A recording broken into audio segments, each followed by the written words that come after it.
ಲಕ್ಷ್ಮಣ, 14 ವರ್ಷಗಳ ಕಾಲ ಸೋದರ ರಾಮನ ಜೊತೆ ಅವನ ನೆರಳಿನಂತಿದ್ದು ಅವನ ಸೇವೆ ಮಾಡಿದ ನೀನೇ ಭಾಗ್ಯಶಾಲಿ. ಭರತ, ನಿನ್ನ ತ್ಯಾಗವೂ ಏನು ಕಡಿಮೆ ಇಲ್ಲ.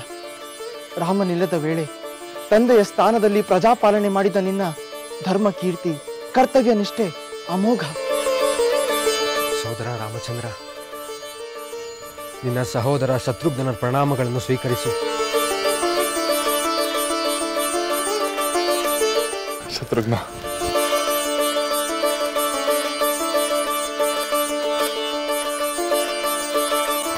ಶತ್ರುಘ್ನ, ಪ್ರಿಯ ಸೋದರ, ನೀನು ಭರತನ ಜೊತೆಗಿದ್ದು ನಿನ್ನ ಕರ್ತವ್ಯವನ್ನು ಸಮರ್ಪಕವಾಗಿ ನೆರವೇರಿಸಿರುವೆ. ನನಗೆ ಬಹಳ ಸಂತೋಷ ಉಂಟಾಗಿದೆ. ರಾಮಚಂದ್ರ, ನಮ್ಮ ದುಃಖಕ್ಕಿಂತ ಅಯೋಧ್ಯೆ ಪ್ರಜೆಗಳ ದುಃಖಕ್ಕೆ ಮೇರೆಯೇ ಇರಲಿಲ್ಲ. ಇಷ್ಟು ವರ್ಷಗಳ ಕಾಲ ಅವರ ದುಃಖವನ್ನು ನಿವಾರಿಸಲು ನಾವು ಅಸಮರ್ಥರಾಗಿದ್ದೆವು. ನಿನ್ನ ದರ್ಶನವೇ ಸಂಜೀವಿನಿಯಂತೆ ಅವರ ದುಃಖವನ್ನು ಕಳೆಯುತ್ತದೆ.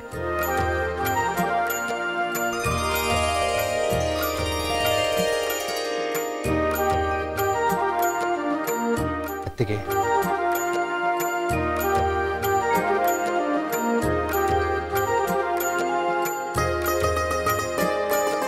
ಸೋದರ ಲಕ್ಷ್ಮಣ,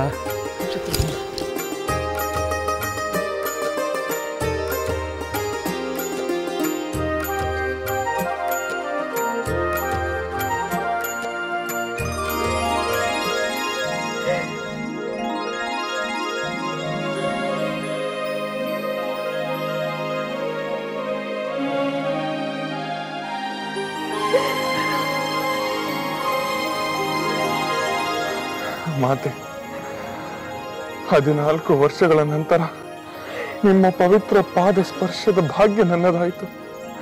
ಇಷ್ಟು ಕಾಲ ನಿಮ್ಮಿಂದ ದೂರವಾಗಿದ್ದು ನಿಮ್ಮ ಸೇವೆ ಮಾಡದೇ ಇದ್ದಕ್ಕಾಗಿ ನನ್ನನ್ನು ಮನ್ನಿಸಿ ಮಾತೆ, ನನ್ನನ್ನು ಮನ್ನಿಸಿ.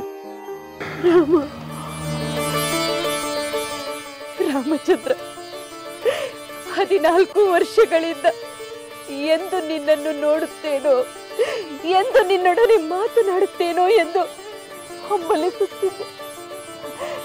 ಇಷ್ಟು ವರ್ಷಗಳ ನಂತರವಾದರೂ ನಿನ್ನ ಮುಖವನ್ನು ನೋಡುವ ಭಾಗ್ಯ ನನ್ನದಾಯಿತು. ಈ ತಾಯಿಯ ಹೊಟ್ಟೆ ತಂಪಾಯಿತು. ಅಮೃತ ಕುಡಿದಷ್ಟೇ ಸಂತೋಷವಾಯಿತು.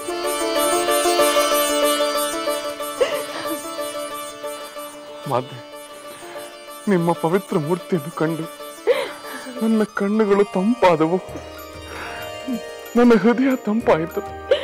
ನನ್ನ ಜನ್ಮ ಸಾರ್ಥಕವಾಯಿತು ಮಾತೆ, ಸಾರ್ಥಕವಾಯಿತು. ರಾಮಚಂದ್ರ, ನಿನ್ನ ಈ ಸುಂದರ ಮುಖವನ್ನು ಸದಾ ಕಾಣುತ್ತಿರಬೇಕು ಎನಿಸುತ್ತದೆ. ಮಾತೆ, ಇನ್ನೆಂದು ನಿಮ್ಮಿಂದ ದೂರ ಹೋಗದೆ ನಿಮ್ಮ ಬಳಿ ಇರುತ್ತೇನಲ್ಲವೇ? ಎಷ್ಟು ಬೇಕಾದರೂ ನೋಡಬಹುದು, ಎಷ್ಟು ಬೇಕಾದರೂ ಮಾತನಾಡಬಹುದು. ಈಗ ನಿಮ್ಮ ದರ್ಶನಕ್ಕಾಗಿ ಕಾತರಿಸಿರುವ ಸೀತಾ ಲಕ್ಷ್ಮಣರತ್ತಲು ನಿಮ್ಮ ಗಮನ ಕೊಡಿ ಮಾತೆ. ಮಾತೆ, ನಿಮ್ಮ ಸೊಸೆಯಾದ ಜನಕಪುತ್ರಿ ಸೀತೆಯ ಪ್ರಣಾಮಗಳನ್ನು ಸ್ವೀಕರಿಸಿ. ದೀರ್ಘ ಸುಮಂಗಲಿ ಸೀತೆ, ಎಂತಹ ಕಷ್ಟಗಳನ್ನೆಲ್ಲ ಅನುಭವಿಸಬೇಕಾಗಿ ಬಂತಮ್ಮ. ಜನಕ ಮಹಾರಾಜರ ಪುತ್ರಿಯಾಗಿ, ದಶರಥ ರಾಜರ ಸೊಸೆಯಾಗಿ, ಶ್ರೀರಾಮಚಂದ್ರನಂತಹ ಪತಿ ಇದ್ದರೂ ನೀನು ದುಃಖ ಪಡಬೇಕಾಯಿತು. ಅತ್ತೆಯವರೇ, ನನ್ನ ಪತಿಯೊಂದಿಗೆ ವನವಾಸವನ್ನು ಸಂತೋಷದಿಂದಲೇ ಕಳೆದೆ. ನಿಮ್ಮೆಲ್ಲರಿಂದ ದೂರವಾದ ದುಃಖ ಮಾತ್ರ ಇತ್ತು. ಇಂದು ಆ ದುಃಖದ ಕ್ಷಣಗಳೆಲ್ಲ ಕಳೆದು ಹೋದವು ಮಗಳೇ, ಕಳೆದು ಹೋದವು.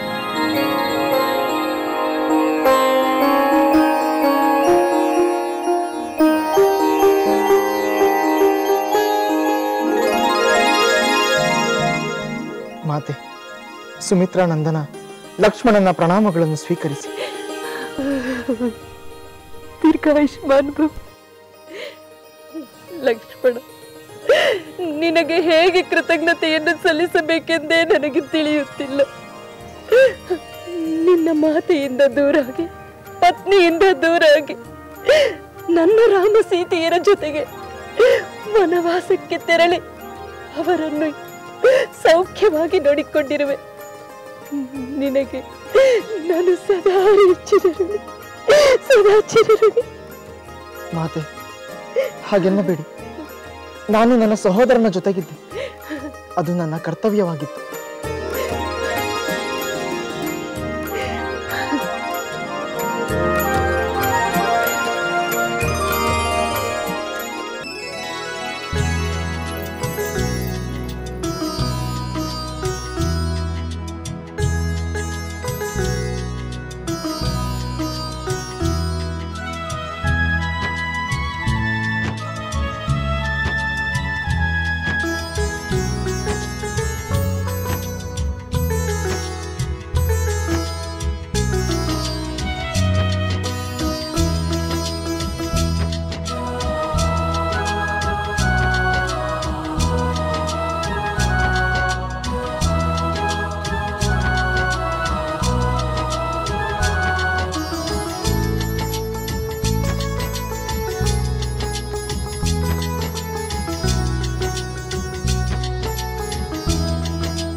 ರಾಮಚಂದ್ರ, ನಿನ್ನ ಆಗಮನದಿಂದ ಕತ್ತಲೆ ತುಂಬಿದ ಅಯೋಧ್ಯೆಗೆ ಹೊಸ ಬೆಳಕು ಬಂದಂತಾಯಿತು.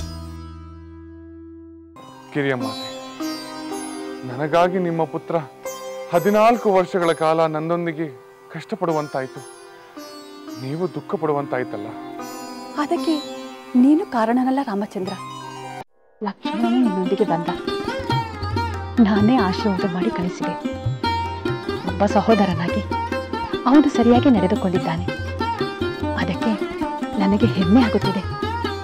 ಸೋದರರೆಂದರೆ ರಾಮ ಲಕ್ಷ್ಮಣರಂತಿರಬೇಕೆಂದು ಲೋಕವೇ ನಿಮ್ಮನ್ನು ಕೊಂಡಾಡುತ್ತದೆ.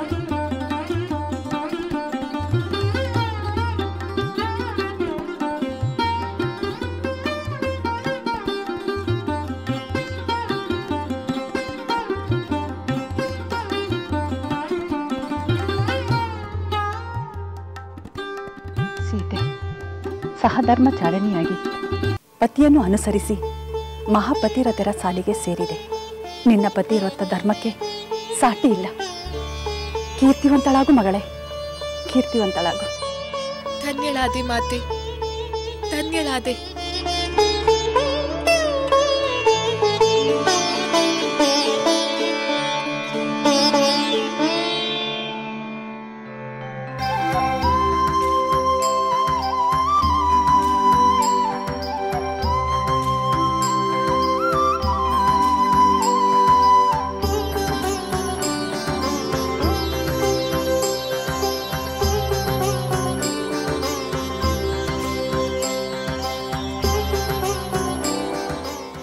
ಮಾತೆ, ಸೌಖ್ಯವೇ? ನೀವು ಮರಳಿ ಅಯೋಧ್ಯೆಗೆ ಬಂದಿರಲ್ಲ, ಇನ್ನೂ ಸೌಖ್ಯವೇ? ಈ ಕ್ಷಣದ ನಿರೀಕ್ಷೆಯಲ್ಲೇ ನಾವುಗಳೆಲ್ಲ ನಮ್ಮ ದುಃಖವನ್ನು ನುಂಗಿಕೊಂಡಿದ್ದೆವು. ಮಾತೆ, ಇನ್ನು ಮುಂದೆ ಯಾವ ದುಃಖವೂ ನಿಮ್ಮ ಹತ್ರ ಸುಳಿಯದಂತೆ ನಾನು ನೋಡಿಕೊಳ್ಳುತ್ತೇನೆ. ಲೋಕದ ಕ್ಷೇಮವನ್ನೇ ಕಾಯಬಲ್ಲ ನೀವಿರುವಾಗ ನಮ್ಮ ಕ್ಷೇಮಕ್ಕೆ ಯಾವ ತೊಂದರೆ ಆಗಲು ಸಾಧ್ಯವೇ?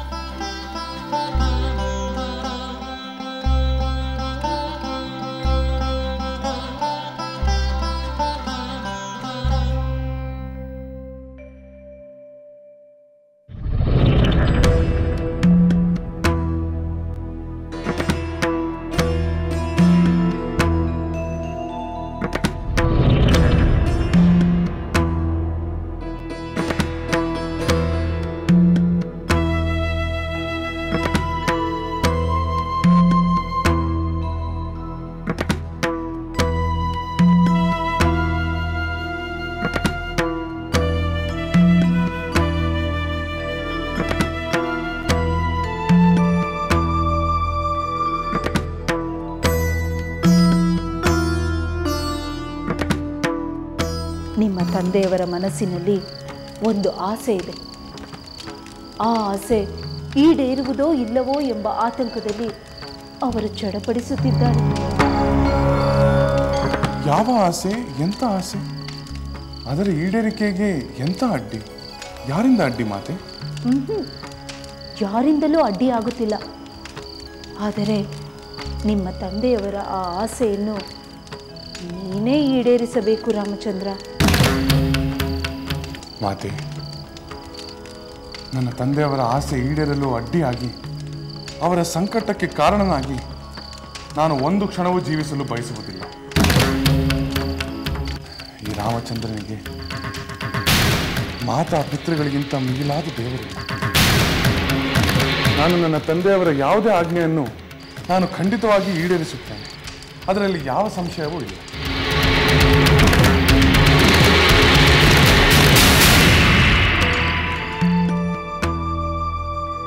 ಮಾತೆ,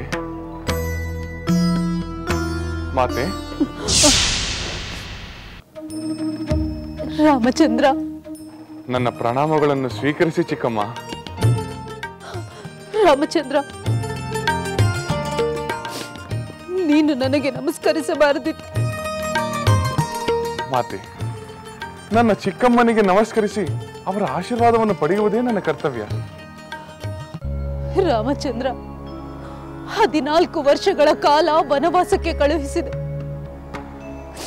ನಿಮ್ಮೆಲ್ಲರಿಗೂ ದುಃಖವನ್ನು ತಂದುಕೊಟ್ಟ ಕ್ರೂರಿ ನಾನೆಂತಹ ಚಿಕ್ಕಮ್ಮ ರಾಮಚಂದ್ರ? ಹಾಗೆನ್ನ ಬಿಡಿ ಚಿಕ್ಕಮ್ಮ. ಈ ಆತ್ಮನಿಂದನೆ ತರವಲ್ಲ, ಎಲ್ಲವೂ ವಿಧಿಯಾಟ. ಅದು ನಿಮ್ಮ ತಪ್ಪಲ್ಲ. ನಾನು ವನವಾಸಕ್ಕೆ ಹೋದುದರಿಂದ ಲೋಕಕಂಟಕರಾದ ಎಷ್ಟೋ ಜನ ರಾಕ್ಷಸರ ವಧೆ ಆಯಿತು. ನಿಮ್ಮಿಂದ ಲೋಕೋಪಕಾರವೇ ಆಯಿತು. ರಾಮಚಂದ್ರ, ಕೆಟ್ಟದ್ದನ್ನೇ ಮಾಡುತ್ತಾ ಬಂದ ನನ್ನ ಮೇಲೆ ಕಿಂಚಿತ್ತು ಅಸಮಾಧಾನವನ್ನು ತೋರಿಸದೆ ಒಳ್ಳೆಯ ಮಾತುಗಳನ್ನೇ ಆಡುತ್ತಿರುವ ನಿನ್ನ ಸದ್ಗುಣಕ್ಕೆ ಸಾಟಿ ಇಲ್ಲ ಮಗು. ವನವಾಸದ ಕಷ್ಟಗಳನ್ನು ಮರೆಯುವಂತೆ ನೀನು ನಿನ್ನ ಪತ್ನಿಯೊಂದಿಗೆ ಅನಂತ ಕಾಲ ಆನಂದವಾಗಿ ಬದುಕಬೇಕು. ಕೋಸಲ ರಾಜ್ಯದ ಸಾಮ್ರಾಟನಾಗಿ ವಿಖ್ಯಾತಿಯನ್ನು ಹೊಂದಬೇಕು. ಆಗಲೇ ನನಗೆ ನೆಮ್ಮದಿ ಮಗು.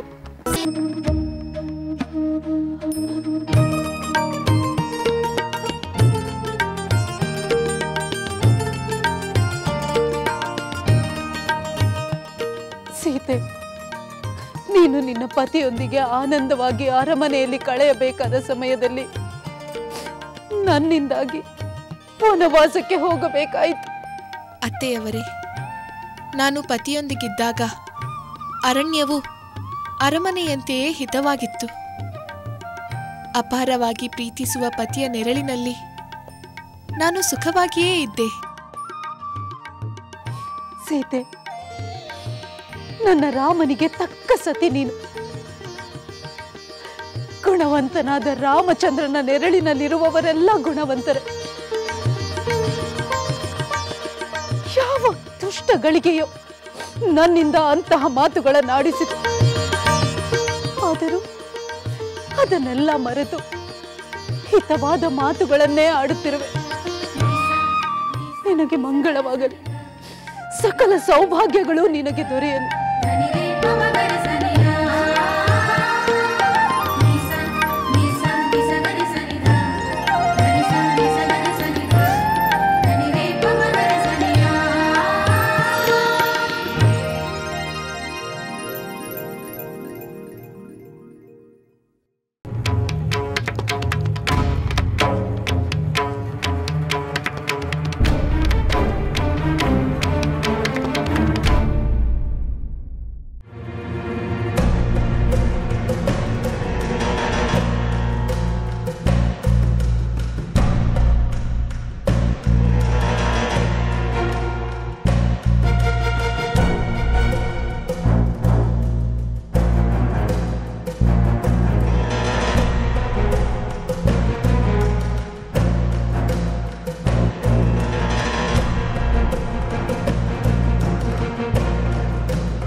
ದೀರ್ಘಾಯುಷ್ಮಾನ್ ಭವ,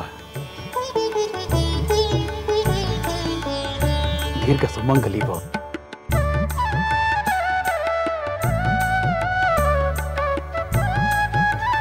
ದೀರ್ಘಾಯುಷ್ಮಾನ್ ಭವ. ರಘುಕುಲೋತ್ತಮ ರಾಮಚಂದ್ರ, ಜನಕಪುತ್ರಿ ಸೀತೆ, ಸುಮಿತ್ರಾನಂದ ಲಕ್ಷ್ಮಣ, ನಿಮಗೆ ಮಂಗಳವಾಗಲಿ. ಅಖಂಡ ಕೀರ್ತಿಶಾಲಿಗಳಾಗಿರಿ. ಧನ್ಯರಾದವು ಗುರುದೇವ. ರಾಮಚಂದ್ರ, ಅಯೋಧ್ಯೆಯ ಆಕಾಶದಲ್ಲಿ ಈಗ ಹೊಸ ಸೂರ್ಯೋದಯವಾಗಿದೆ. ಬೀಸುತ್ತಿರುವ ಗಾಳಿಯಲ್ಲಿ ಉಲ್ಲಾಸವಿದೆ. ಅರಳಿದ ಹೂವುಗಳಲ್ಲಿ ಸಂತೋಷವಿದೆ. ನಿಮ್ಮ ಆಗಮನದಿಂದ ಬರಡು ಭೂಮಿಯ ಮೇಲೆ ಅಮೃತದ ತೊರೆ ಹರಿದಂತಾಗಿದೆ. ಇಲ್ಲ ಗುರುದೇವ, ಇದೆಲ್ಲವೂ ನಿಮ್ಮ ವಾತ್ಸಲ್ಯದ ಮಾತುಗಳಷ್ಟೇ. ತವರಿಗೆ ಬಂದ ಹೆಣ್ಣು ಮಗಳಂತೆ ನಾವು ಅಯೋಧ್ಯೆಗೆ ಬಂದು ಆನಂದಗೊಂಡಿದ್ದೇವೆ. ನೀವು ಸೌಖ್ಯವೇ ಗುರುದೇವ? ರಾಮಚಂದ್ರ, ರಾಜಕುಲದ ಪುರೋಹಿತನಾಗಿ ನಾನು ಸದಾ ರಘುವಂಶದ ಒಳಿತನ್ನೇ ಬಯಸುತ್ತೇನೆ. ಆದರೆ ನೀನಿಲ್ಲದೆ ಇಷ್ಟು ಕಾಲ ನಾನು ಅಸುಖಿಯಾಗಿದ್ದೇನೆಂದೇ ಹೇಳಬಹುದು. ನಾನು ಮಾತ್ರವಲ್ಲ, ಸಮಸ್ತ ಪ್ರಜಾಕೋಟಿಯೇ ಅಸುಖಿಯಾಗಿತ್ತು. ಈಗ ನೀನು ಬಂದೆಯಲ್ಲ, ಎಲ್ಲೆಡೆ ಆನಂದದ ತಂಗಾಳಿ ಬೀಸುತ್ತದೆ. ಎಲ್ಲವೂ ಮಂಗಳವೇ ಆಗುತ್ತದೆ. ನಿಮ್ಮ ಅನುಗ್ರಹದಿಂದ ಸಕಲವೂ ಶುಭವೇ ಆಗುತ್ತದೆ ಗುರುದೇವ. ಸೀತೆ, ಹೊತ್ತು ಹಿಡಿದು ಪತಿಯೊಡನೆ ವನವಾಸಕ್ಕೆ ಹೊರಟೇ ಹೋದೆ. ವನವಾಸದಲ್ಲಿ ಕಷ್ಟ ದುಃಖಗಳನ್ನು ಅನುಭವಿಸಿ ಪತಿವ್ರತ ಧರ್ಮದ ಸಾಕಾರ ರೂಪದಿಂದ ಕಂಗೊಳಿಸುತ್ತಿರುವೆ. ಅಂದು ತಪ್ಪಿದ ಪಟ್ಟಾಭಿಷೇಕ ಇಂದು ನಡೆಯುತ್ತದೆ. ನೀನು ಪತಿಯೊಡನೆ ಪಟ್ಟ ಮಹಿಷಿಯಾಗಿ ಸಿಂಹಾಸನವನ್ನು ಏರುತ್ತೀಯ ಮಗಳೇ. ತಮ್ಮ ಅನುಗ್ರಹ ಗುರುದೇವ.